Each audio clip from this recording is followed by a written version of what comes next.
J'espère que j'ai assez de mémoire là pour faire ce sujet, car il est un peu long, mais je crois que je vais simplement le couvrir en un, deux, disons trois points principaux, quoique on pourrait aller à 4 et 5. La question, pourquoi des initiatives donc entre frères et sœurs conscientes échouent souvent? Bon, hum, ce n'est pas d'abord une affirmation pessimiste, mais c'est simplement basé sur une observation de certains faits. Cela dit, il y a quand même, c'est pas pour dire que toutes les initiatives échouent, mais c'est certaines en fait. Pourquoi plusieurs? Voilà.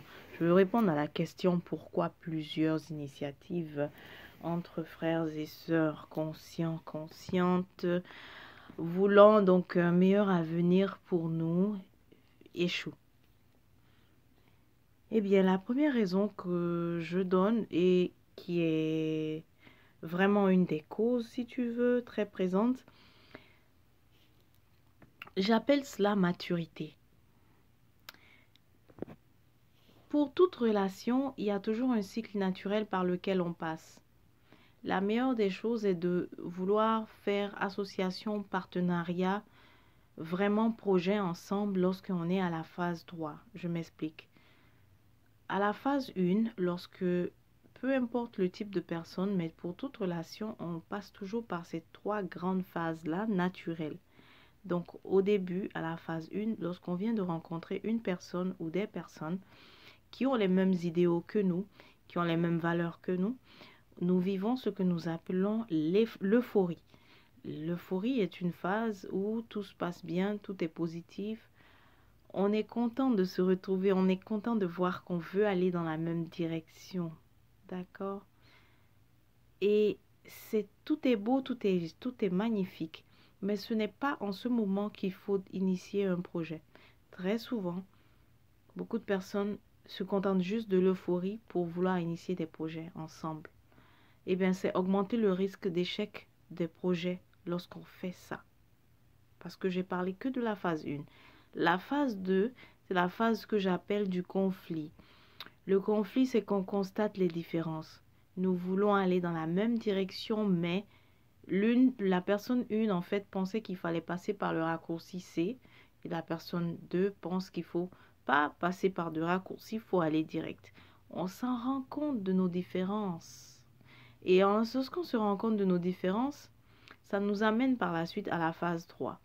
À la phase 3, ça peut être des différences tellement énormes que ça clash et on se sépare.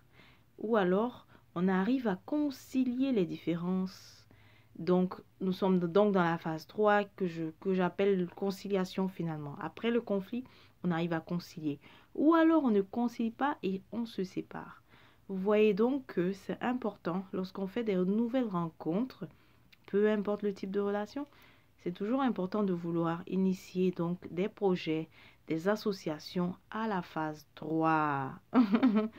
Lorsqu'on s'est assez connu en fait. Bon, c'est vrai que ça prend beaucoup pour se connaître, mais il faut mettre en place des façons de connaître les uns et les autres.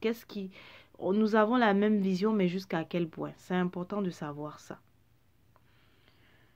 Ah, deuxième facteur, j'aime beaucoup le deuxième facteur, c'est que nous, des étrangers culturels.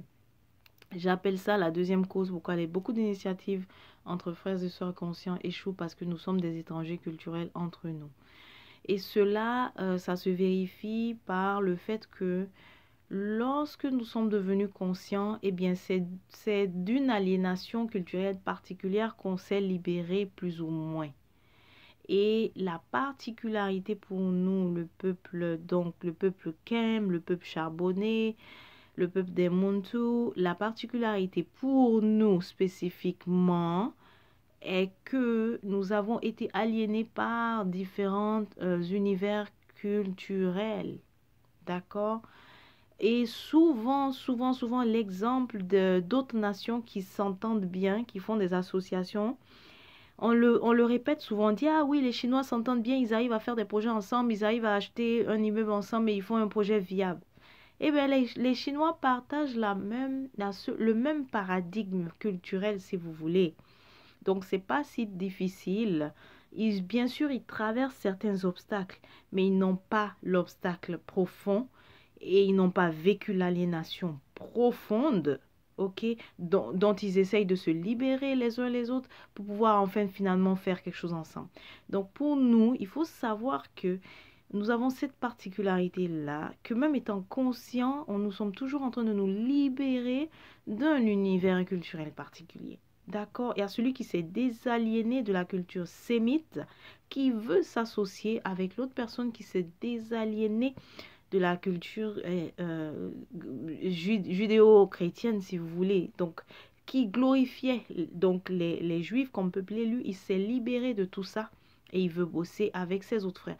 Il y a aussi celui qui pense qu'il ne faut même pas sortir de ces prisons-là, mais de collaborer quand même avec ses frères parce qu'il ne voit pas en fait que de partager le même paradigme est important. Il ne le voit pas encore.